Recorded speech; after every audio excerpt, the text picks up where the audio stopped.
Longtime fans of the show should be familiar with the lender formerly known as Sue Pullen, and I'm pleased to announce that she's back, fresh off a rebrand and ready to help as Sue Mackey. Sue is a certified mortgage advisor at Fairway Independent Mortgage, an equal housing lender who focuses on finding the right product for you and your needs. She has over 20 years of experience helping thousands of homeowners. Whether it's purchasing, refinancing, or even a reverse mortgage, Sue will help. Sue's licensed in 36 states now, so reach out and let Sue Mackey it happen for you. The best way to reach her is just give her a call at 520-977-7904 or in an email, spullen@fairwaymc.com. Fairway Independent Mortgage has an MLS number of 2289. Sue Mackey has an MLS number of 206048. That email again, spullen@fairwaymc.com, and that phone number is 520-977-7904. Shoot Sue an email and let her know she needs to update that address. You are listening to an entertainment program put together by a company called Financial Ineptitude. Anything said on this show is not an endorsement or professional advice. Would you really want to tell a court of law you were suing us because you thought taking financial advice from two idiots on a podcast put out by Financial Ineptitude was a good idea? Really? Clown hat, smiley face. Well, hello everybody. Welcome back to the China Shop. Joining me today is the decorous and dapper Derek Izuel, the Chief Investment Officer and Portfolio Manager for Shelton Funds. If you'd like to learn more about today's guest, you can visit sheltonfunds.com to learn more about Derek and the funds that he manages. And if you'd like to reach out with any suggestions, corrections, or questions for future guests, you can do that via email at twobulls@financialineptitude.com, or you can join our free Discord server where all the cool kids gather to share our joys and miseries with other like-minded market aficionados. We'll have all those links in the episode description so you can peruse them at your convenience. Now that we got all the business end out of the way, let's meet today's guest. How are you doing today, Derek? I'm doing great, Kyle. Thanks for inviting me on the show. It's a pleasure to be here. Tell us a little bit about yourself. Like, how'd you get involved in the markets? Like, where did your journey start? Wow. Well, I was. Where did it start? My original background in college and all that was in computer science. I was a software engineer out of college. I saw that. And yeah, I did a lot of different types of programming, database programming, all sorts of interesting stuff. But always liked investing. My father got me into it when I was in a young age, and always thought that there was this combination. This may seem obvious now, but this was some years ago. There's a combination of technology, the marriage of technology investing could really provide value for investors in figuring out, how do you generate returns and how do you build portfolios. And so that's how I really got into it. I went to grad school, and I was, I got a couple of big breaks. I've gotten a couple of big breaks in my career. And the first one was when I finished grad school. I got hired by a firm called GT Global, which is now part of Invesco. Invesco bought it. This is some years ago.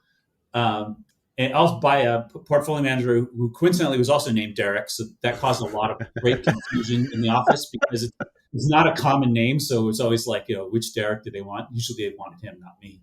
I always thought my name was pretty uncommon, but then I started meeting Kyles everywhere, and it's always confusing.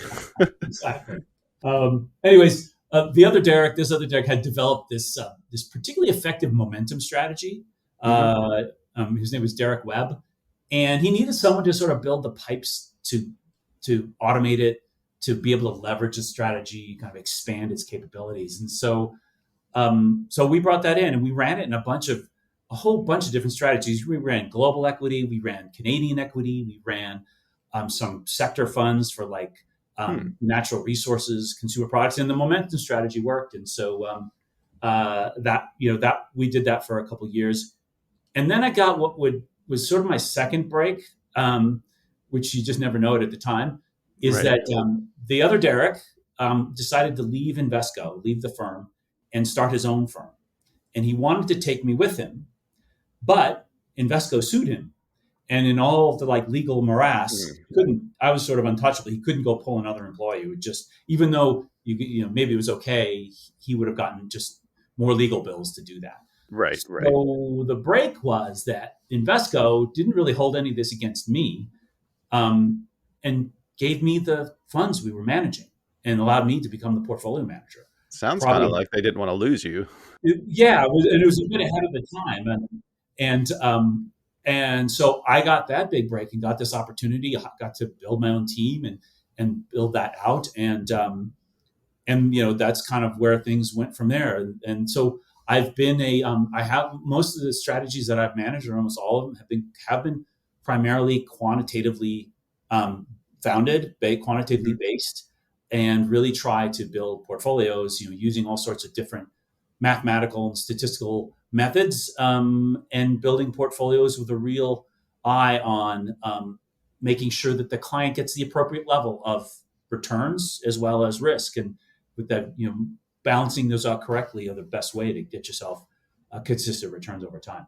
When you say using, basically like you're using your computer background to try to, I guess, automate some of these processes, are they automated, or are you just using the math to try to like build models to really understand like how you want your portfolio to work?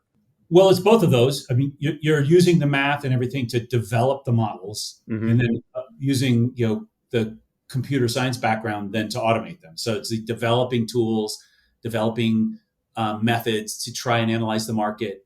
And once you get to a point where, okay, we want to do this on a daily basis for our strategy, then it's like, okay, let's code this up and automate it, and it runs without us even thinking about it, with sort of just a bit of oversight.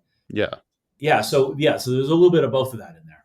How often are you having to go and like tweak those routines or those algorithms that are doing the portfolio managing, or when you like cut them loose? Like you said, there's a little bit of oversight, but like I think a lot of people think that when you write like a trading bot, you just let it go and then you come back once a month and collect the paycheck. But I think there's probably a lot more nuance than that. Oh, that's the dream, right? It's like click the button and go play golf. Right, exactly. That's not the reality, though. I mean, yes, it is. There's an art, and there's an art part of this and the science part of it. And so we were just talking about the science part. The art part is understanding, like looking at the data and what it really represents. I mean, we're not really using we're doing things that lots of other managers or more traditional types of managers do. We're just trying to leverage the power of technology to make them better and more efficient and be able to apply them on a broader basis. But you have to have a feel for what's coming out of the data, how it's working its way through your system, what it represents, and watch over it to see when you see something that just doesn't look right, or isn't what you intended, and then making some adjustments there to reflect that opinion. And that's an important part of it, because yes, there are lots of guys out there who have built what might be termed black box strategies, and a lot of work really, really well. But that's not really what our methods have been. It's more glass box. There's stuff going on in there, but we're keeping an eye on it. And we also want to be able to at least try and share the basics of how it's working with our clients, because then they're going to feel more confident in what we're doing. Right. Well, so let's talk a little bit about the funds that you manage then. Because you're really big, it looks like, in the emerging markets arena, I guess you could say. Like, have you always been interested in the emerging markets themselves, or is that just something that you kind of naturally gravitated to, or you just found a fit there? Well, there is kind of a fit there. I guess one of the other fortunate things about my time way back when as Invesco is that we and then I was running our main strategy ultimately was a global equity fund. And so because of that, and then managed that for 10 years or so.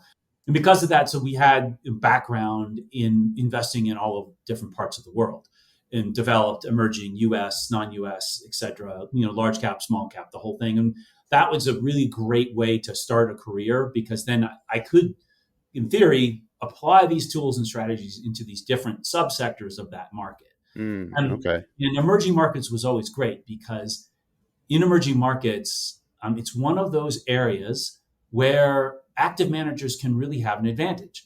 It is not as well followed. The data is sparse and a little less requires a little massaging to get into a state where it's really helpful and useful. And because of all those kind of hurdles, active managers can add value, and active managers have a much better chance of beating the benchmarks that we compete against.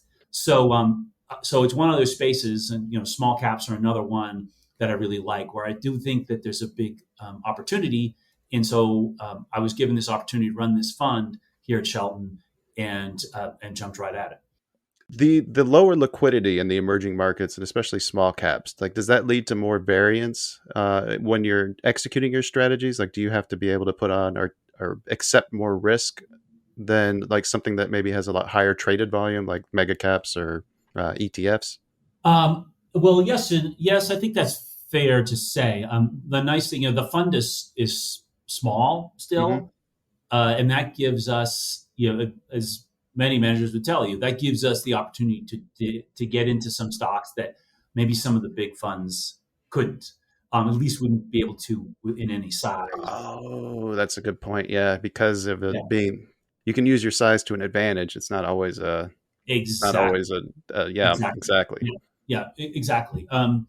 And so we've been able to, and be able to hold some smaller, more volatile stocks, but Hmm. that's okay. We're happy to do that because ultimately, if you build the risk side of the portfolio properly, that will all work itself out. If you build a well diversified portfolio, then it's okay to take on stocks with a little more volatility if you think you have a real opportunity and an edge, like an opportunity or an information or investment edge when you're selecting that stock. So, you do need to hold a couple of the big guys. Emerging markets has the same sort of large stock dominance and phenomenon that we have here in the US. There's kind of like the big four in emerging markets.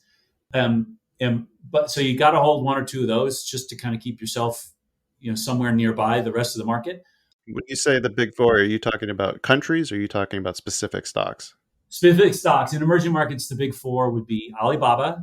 Tencent, Samsung, and Taiwan Semiconductor. So China, South Korea, and kind of China. Yes, without getting into a geopolitical discussion, sure. Yeah, yeah. Yes, but dominantly, I mean, look, well, at least three of the four, big growth stocks, right? Hmm. And Yep. Samsung's kind of an industrial with a very broad range of stuff, but still, just a really big company.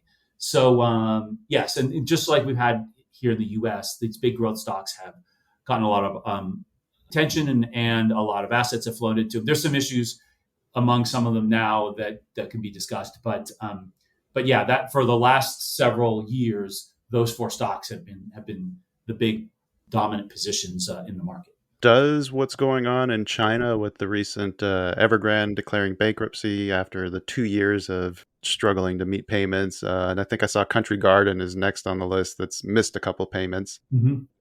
Does that scare you out of your holdings in those markets, or do you have a longer time frame and that's just noise to you? Oh, I don't think it's noise at all. I don't know if it's nothing specific to Tencent or Alibaba, but for China in general, I think these issues are there's some really serious issues there, and particularly, there's going to be periods where China's markets do well, but in the long term, the outlook for Chinese equities and Chinese investments is not good. And the real estate issue is, just one piece of it, Right. which is really just this a question of the overwhelming personal and corporate debt that the country has accumulated. Not so much government debt, but the corporate and personal debt is huge. So that's just Really? one of several issues that really is a drag on that part of the emerging market universe. There any other things that you look at when you look at China that makes you scared for the future for their markets? Yes. So they conveniently they all start with the letter D. So debt is one. We just mentioned that. Yep. The biggest one is demographics, and it's really a long term issue. And with demographics, That as one a res, one as a result, child. exactly, Yeah. as a result of the one child policy from years ago, their demographic structure or profile is the worst of any country of any kind of reasonable size. So How does theirs compare with the US's? Because I mean, we had a huge influx during the baby boomer period that are all nearing retirement age, and I don't think that the birth rates have kept up with necessarily that boom, where we almost have like a bit of a mushroom cloud distribution with the age demographics in the US. we have one other huge advantage here, and that's immigration. Immigration. We fill it in from the bottom. Aha. Maybe the Ah. last couple of years, not so much, but for an extended period of time, right? Young people come here Hmm. um, and fill in the bottom levels of of our demographics. So that's Mm, that's the big advantage, and that's that China doesn't have. gotcha. Yeah. So those are the other two things that are concerning about China. One is deflation, which we're starting to see here in the most last several months, within the last year, since November, which is when China removed the restrictions on the COVID lockdowns and such. And the conventional wisdom's like, well, this is great. All this consumer spending is going to be released. Yeah, exactly. And gosh, it might kick off inflation again because all this more demand is suddenly brought to the market. Actually, it was the other way. It ended up, be careful what you wish for. It ended up the other way around. Huh. Their manufacturing also kicked off, and the consumption really wasn't there. The people just weren't really spending like they were pre-pandemic or some years ago. And so what we're ending up seeing now is actual deflation. Like producer price index dropped, over 5%, I think close to 10% last month or two. And now the CPIs just reached into negative territory. So instead of exporting inflation, China has been exporting deflation. This makes it more difficult to get your economy going. It's much easier to fix inflation than it is to fix deflation. So that is another big challenge for them. Is that why because I think I saw recently in a headline that Mexico had overtaken China as the US's top trading partner. Are those some of the headwinds that maybe have precipitated that change? Actually, that one I think is related to the last D, which is deglobalization, and which is that as I'm sure you're aware, right? Lots of companies are talking about reshoring their production, bringing their manufacturing or other production back to the U.S. or at least out of China. Right. A, it's not as cheap as it used to be, and B, there's some security issues there that have cropped up. Yeah, the way they keep stealing tech. Yeah, or the government's just told them you can't, make chips over there or for other really sensitive industries. And so some of these come back to the U.S., but Latin America and particularly Mexico are a great alternative to China. It's sort of like coming halfway back. You get the less expensive production that you are getting in China or had been in the past, and it's a far more secure area. It's right next door to us. Share a border with them. Solid talent, capable workforce, the whole thing. So if nothing else, the shipping costs have got to be a lot more reasonable. And the shipping costs are a lot less, right? Yeah. So that's a lot of what Mexico is a big beneficiary of that, and the market and their currency are starting to show that in the last in the last 2 or 3 years, but particularly recently they've been fairly strong. Are there any other countries in Latin America that are benefiting from this exodus from China? Well, I think several of them are. The other one that comes to mind is, it's sort of a slightly different, but Brazil is also benefiting from it. And you're seeing, it's a much larger economy. So you're seeing a lot of investment money flow into Brazil. It's funny. I always thought of Brazil as more of a developed nation. Well, I guess. I mean, if you think about the geopolitical history there, they've got a lot of issues to work out. It's almost like Latin Germany, I think, right? With WAG motors. Yeah, there's a lot of political instability. Obviously, you could see they went from Lula, to and then back to Lula, and Lula went to jail in between. I mean, these are kind of crazy things that go on. There's a fair amount of corruption, but the country has tremendous potential if they can get a handle on some of these things and build some stability in the region. But I feel like a lot of Latin America can say the same thing. You would be correct. Yes. But you got to think that like good paying jobs, like coming in there into their areas, have got to be like the best thing for them. Like the only thing that's going to stop like crime from being like the only alternative that people have to to pursue is going to be other opportunities in education, right? Yes. Historically, their biggest challenge has been corruption. Mm-hmm. And, the sort of story that has been told of Latin America in the last 100 years is that the one that I've always heard, in which people could probably argue the veracity of it, is that if you look at Argentina as an example, in the year 1900, which is a while ago, but in 1900, I believe it was the 5th or 6th largest economy in the world.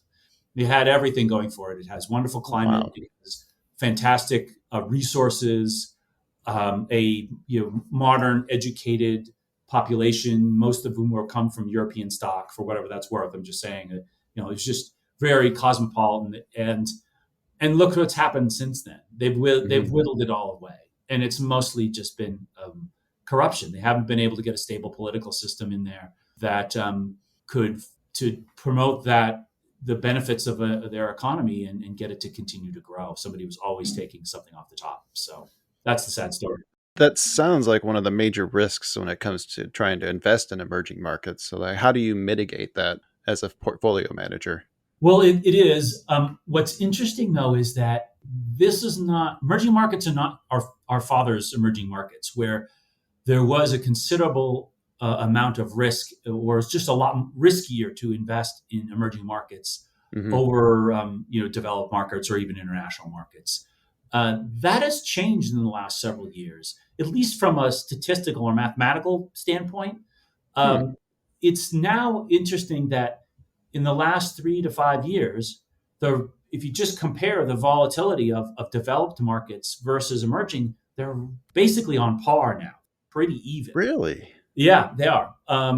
Is that a warning sign for the developed nations, or is that? Well, I think it's a combination of two things, and part of it is that the emerging markets have grown considerably in the last 20, 30, 40 years, and so now you have a whole host of, a lot of these countries have been lifted out of poverty, and while they're not developed but countries, they're certainly far more stable than they were before. You have a wide diversity of them across the world. You certainly is a concentration in Northeast Asia. We have Korea, we have China, we have Taiwan, and those are some of the bigger players in the space. But we also have Indonesia, we have Turkey, you have South Africa. You have countries, these are countries in different parts of the world, and they have some of their own issues, but they tend to help within the perspective of just looking at emerging markets. They tend to diversify each other away.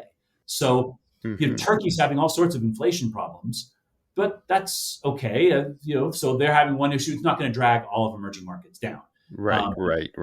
So there's a great diversification effect. They're almost a lot more insular from each other, whereas the global markets seem to be a lot more in step. What's interesting is if you look on the other side, we're saying, well, developed and emerging have the same risk level. On the developed side, it's become almost like the U.S. is 2/3 of the developed market. Yeah. And so, right, 66% of the market cap, not GDP wise, that's different. But in the equity markets, it's 2/3 of the market cap of developed world is U.S. And so when something goes, a little wrong in the U.S., like we had in March when we had the regional bank crisis, right, Silicon Valley Bank and all that, it creates a lot of volatility on a relative basis. Because this one big portion of the equity market, if it starts to get a little rocky and rolly, it makes all of developed markets fairly volatile. So on one hand, you've got emerging markets where the diversification and everything is pulling the risk down, and to something there's this concentration risk on the developed side that is actually bringing developed market risk up. So you could cut developed markets in a different way if you want to sort of mitigate that. But when you just look at like a some sort of benchmark or index that someone might invest in through an ETF, that's the way it is, right? It's going to be 2/3 US. Dang. You make a good point there. Yeah, I never thought about how with the concentration of everything in the US, one little thing happens in the US and then suddenly has catastrophic consequences everywhere. Well, and pile onto that, our mainstream benchmark in the US, the S&P 500, is, forgive me if I don't know the number off the top of my head of what percentage of that is in 7 stocks, all of which are in basically the same industry. Yeah. Tech is right. Yeah. So you get a rise in interest rates like we did last year, and those stocks are down considerably, and you get this huge downdraft to that market. And again, it's 2/3 of the developed world. So is there a reason why they don't rebalance those, or is that weighted based off of the weighting of the market caps of the companies? That it's weighted based on the market cap of the companies, always has been. NASDAQ just did a reweighting earlier this summer and did move things around a little bit. Based on a protocol that they have, which isn't worth getting into, but still, S&P 500 is still, I'm going to guess 20 to 25%, those 7 stocks. It changes all the time, but it's somewhere That something. seems like a reasonable guess. Yeah. Longtime fans of the show should be familiar with the lender formerly known as Sue Pullen, and I'm pleased to announce that she's back, fresh off a rebrand and ready to help as Sue Mackey. Sue is a certified mortgage advisor at Fairway Independent Mortgage, an equal housing lender who focuses on finding the right product for you and your needs. She has over 20 years of experience helping thousands of homeowners. Whether it's purchasing, refinancing, or even a reverse mortgage, Sue will help. Sue's licensed in 36 states now, so reach out and let Sue Mackey it happen for you. The best way to reach her is just give her a call at 520-977-7904 or in an email, spullen@fairwaymc.com. Fairway Independent Mortgage has an MLS number of 2289. Sue Mackey has an MLS number of 206048. That email again, spullen@fairwaymc.com, and that phone number is 520-977-7904. Shoot Sue an email and let her know she needs to update that address. Okay. So when you're looking at emerging markets, then what do you look for? What do you want to see when you're choosing, let's just say, a country to go look for opportunities? Like, what are things that'll scare you away from the country, and what are things that'll say, I want to invest in you? Well, just to be clear, for the most part, we are bottoms up investors. So I know we've had a discussion on China, and we are a little bit underweight China, somewhat underweight China, for some of those reasons. But ultimately, the country weights in our portfolio are just a function of the number of interesting or attractive stocks we find in that country that we want to invest in. So it's really just bottoms up. So you don't look necessarily at country, you look at it based off of the individual opportunities in each country. Yeah, yeah. The country will weigh into the risk management part. We don't want our country over and underweights to get too extreme. We'll let them move around a bit, but we don't want them to get too large, because there can be political events that weigh into the performance of these markets. And I am not a political expert, so I can find some good companies to invest in different countries, but I don't know if China is going to invade Taiwan. So Right. So, anyways, my point being, so that's generally how we do that. Per the other part of our discussion, we have a set of models that we use to try and select stocks in each of these different countries, and then we pull those all together into the second level of this, which is make sure that we have this well diversified portfolio, diversified by like we said, geography, but also industry, and also the different investing styles that drive the market, whether growth and value, large and small, the influence of things like interest rates and stuff like that. To try and guess on these, but just to make sure that we're reasonably well balanced towards the influence of these factors that move the market around, so that the performance comes from the stocks that we pick and not from guessing right on some sort of global macroeconomic trend. Right. I'm guessing you guys are not experts when it comes to global politics, but you do have an expertise when it comes to identifying potential stocks to invest in. Yes, that's lean into your strengths and mitigate the other risks. That's exactly it. I like that. Have you ever had to deal with nationalization? That's always been one of the things that scared me away from investing in certain markets. Like Venezuela is definitely one where I think I've seen that happen multiple times in the past, where the country decides, hey, all these foreign assets are now ours. Yes. And that generally only happens in a lot of the really smaller sort of frontier markets, which we don't have positions in now. Well, yeah, because it's got to be like spiting your nose or cutting off your nose to spite the face kind of thing, right? You nationalize every foreign investment, well, you're probably not going to get a whole lot more foreign investments going forward. Exactly. Yeah. So it doesn't, in my experience in this market, it really hasn't been a big of an issue. But we were talking about China, and it's kind of becoming an issue there.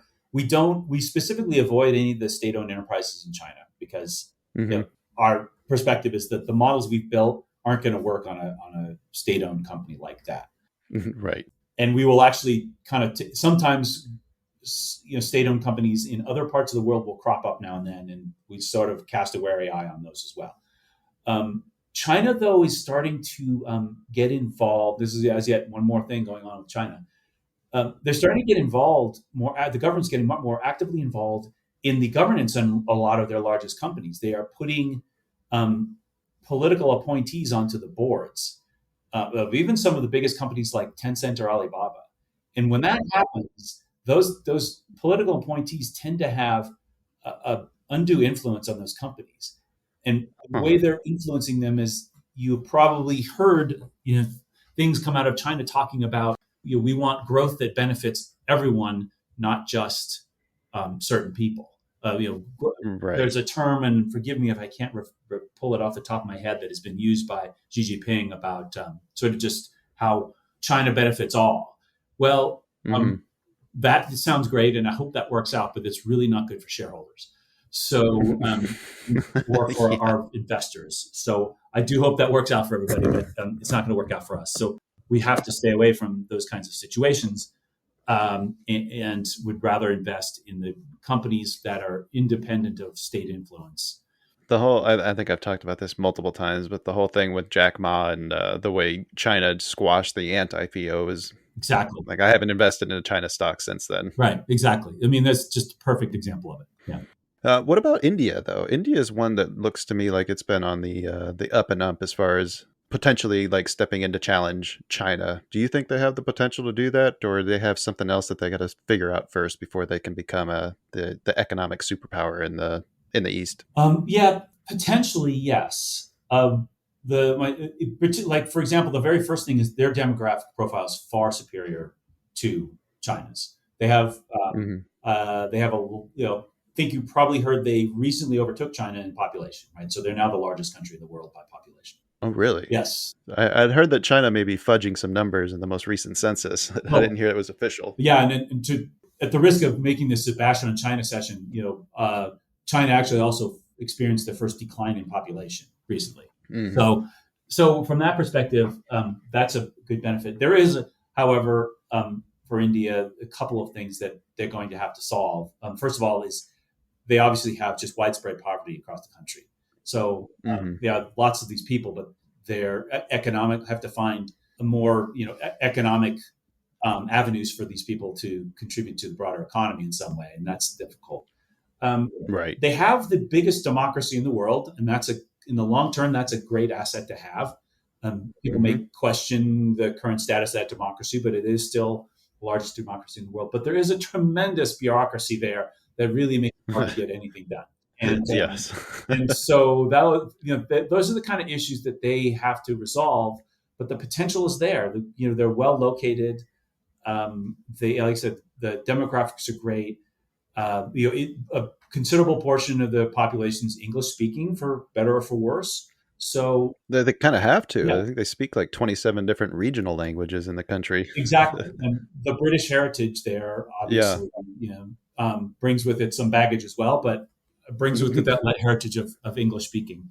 So so the potential is there for India, and we've hold only a handful of names in that area, mostly larger stocks, but Infosys. There's a bank that we own there that one of the largest banks in India. So a couple situations there, because I think it is a worthwhile market to invest in. It seems like India put a lot of focus on trying to compete on the in the educational front too. Like they spend a lot of time trying to educate their citizens. Something that I think we see Vietnam doing a lot of, and Vietnam's another one that I've had my eye on for quite some time now. Mm-hmm. Yeah, some similar situations there, right? And a great way to try and solve the poverty and population issues. Mm-hmm, mm-hmm. Yeah, and then just the focus on the infrastructure. Yeah, because you got to have a way to ship all that stuff. You want to get companies in there to try to start making some money for your country. You got to have a way for them to get their product out. Yes, and that all starts with a good infrastructure and having an educated workforce that can do the work. Unfortunately for India, like geographically, just the way the country is laid out. There's obviously, there's the big river basin, the Ganges River Basin, which, dumps towards Bangladesh. Mm-hmm. But also, look, it's surrounded by some excellent ports. So as long as they can get the goods to the ocean, they're in a great situation to be able to, ship those other parts around the world. Yeah, as long as they can make it through the South China Sea. That's right. Yeah, that's true. or the Straits of Malacca, right? Everything has to go through that little narrow spot, and if the pirates don't steal anything, then you're probably good to go. Are there any other emerging markets that are really caught your eye, or that you think have some great potential going forward in the next 5-10 years? Well, so we have the real things that we've been focusing on is slowly but surely is moving away from the Northwest Asia concentration.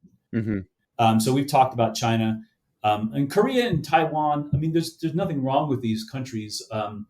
It's just kind of valuation, right? On a relative basis, they're very tech heavy, or particularly Taiwan is very tech heavy. Korea has more diversified economy, but it's mostly these like large cables. So we've been trying to focus on sort of the countries away from those big three. So Latin America, we talked about a lot. So we have overweights in Latin America, a couple different Latin American countries, Turkey, South Africa. As I say, you only briefly touched on Africa. I was curious if there are any, because I think I heard Congo as being one of the. So that's a little too frontierish for us. Okay. So the only African country we invest in is South Africa currently. So we have two positions there, I believe. So that just to South Africa. But so those are the interesting ones.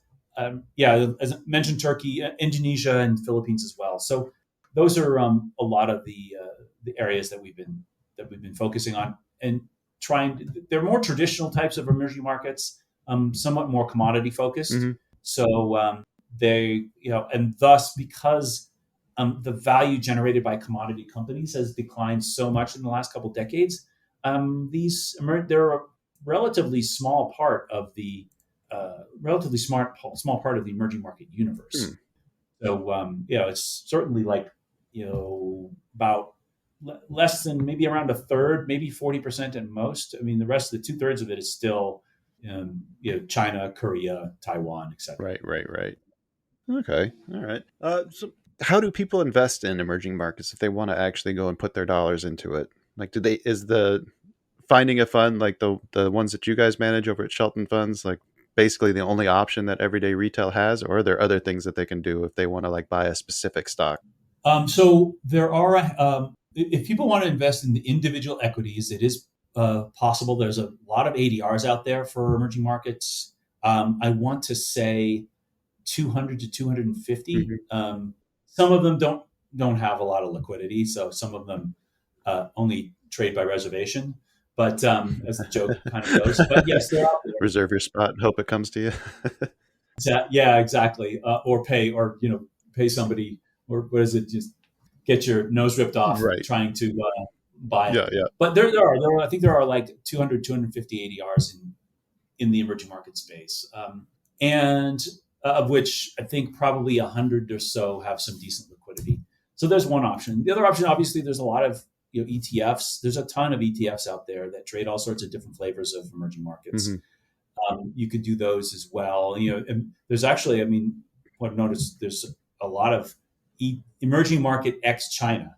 There's several of those. So if you really buy into the negative China thesis, you can buy these ETFs and leave China out, right, and get the rest of it. So that's a nice option. Also, of course, individual people want to buy as individual company. But I would encourage investors to look at active funds in the space. They're, as mentioned before, it is a relatively neglected part of the world. There's a lot of smart investors who know what they're doing in that area, but it is underfollowed, and it's exactly the type of environment where a solid active manager can really add value and generally will outperform a lot of these indices. What are they doing that's different than what the everyday investor is doing? Well, it depends on the different methods, but some of them, some firms are on the ground in these countries.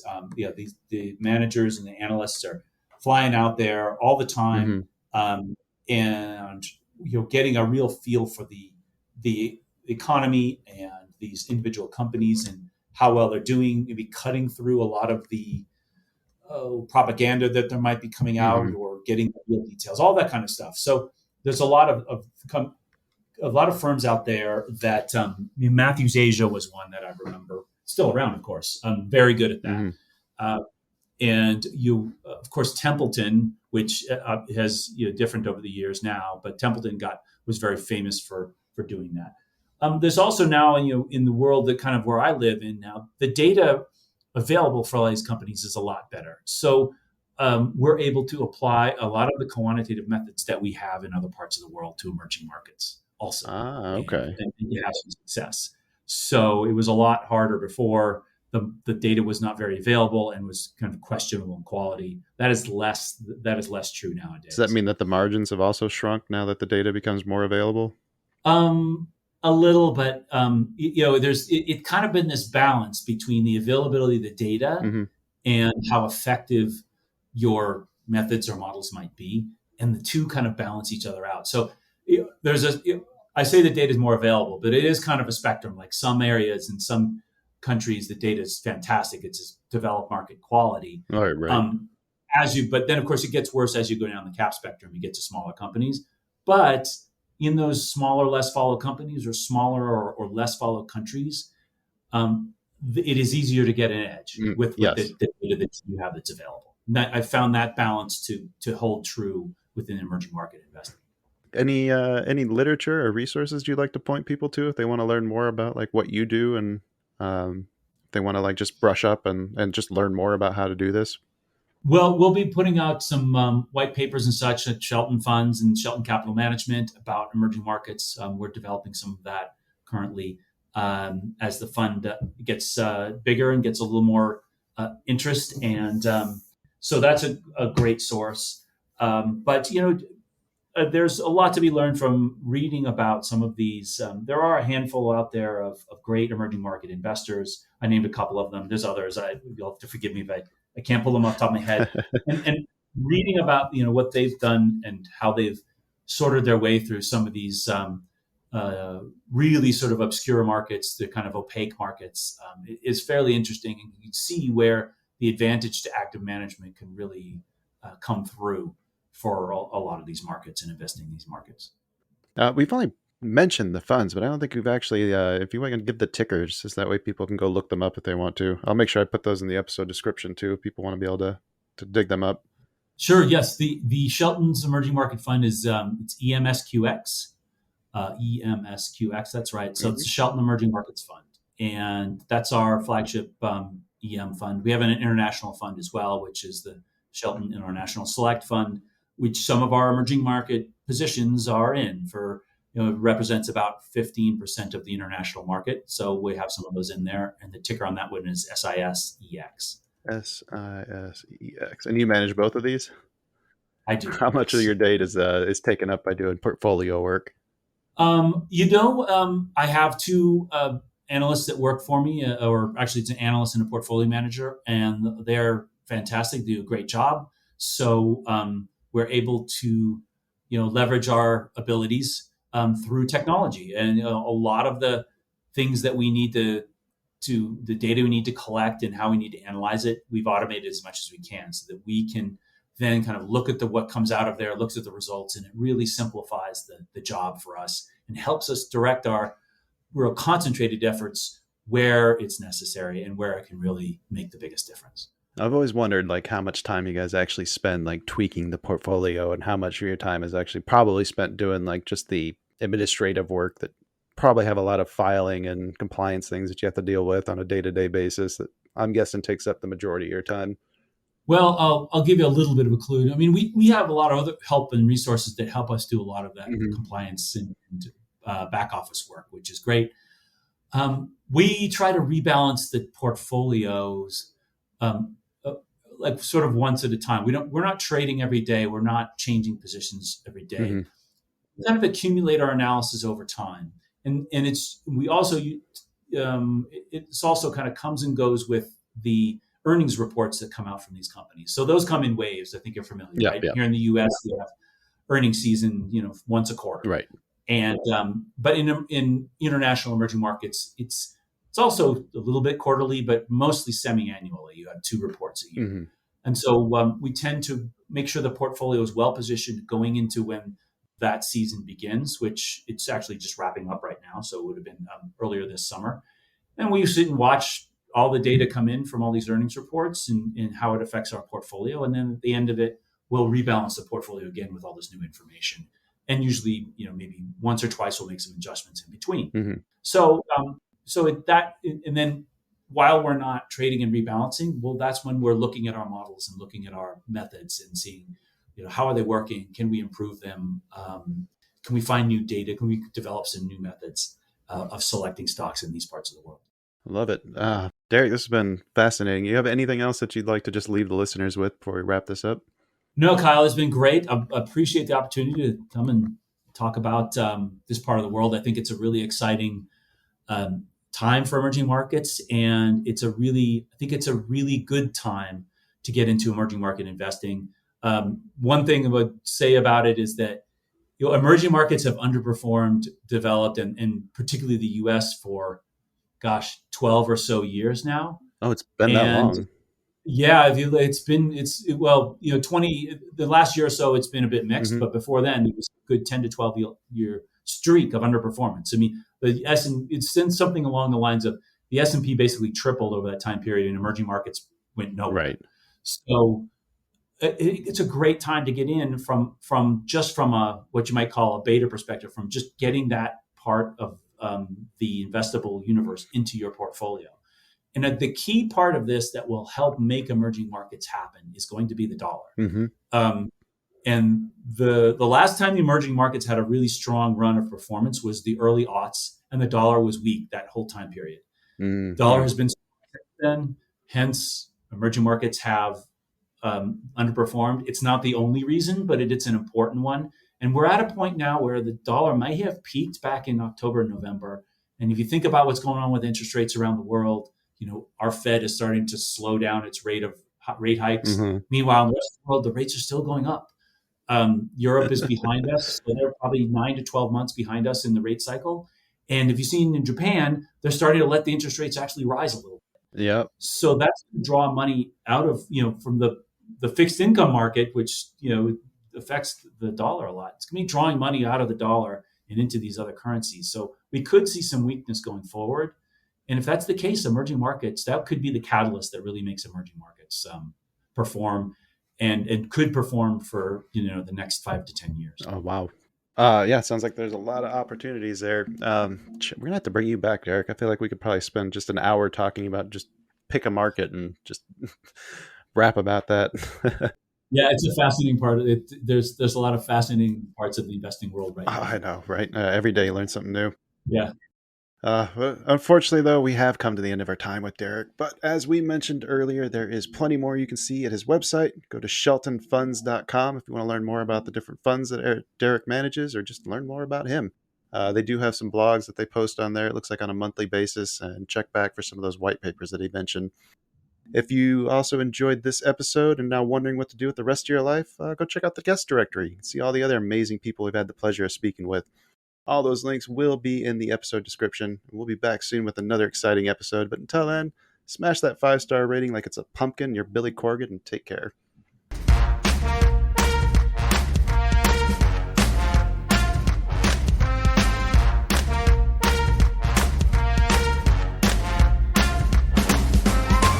Two Bulls in a China Shop is an entertainment program, and all thoughts and opinions expressed in the show belong to the hosts and not of any company. They are not intended to provide specific advice or recommendations for any individual or on any specific security or investment product. It is only intended to provide entertainment about stocks and the financial industry of trading. If you make trades based on what you hear in this show, you assume all risks for those trades.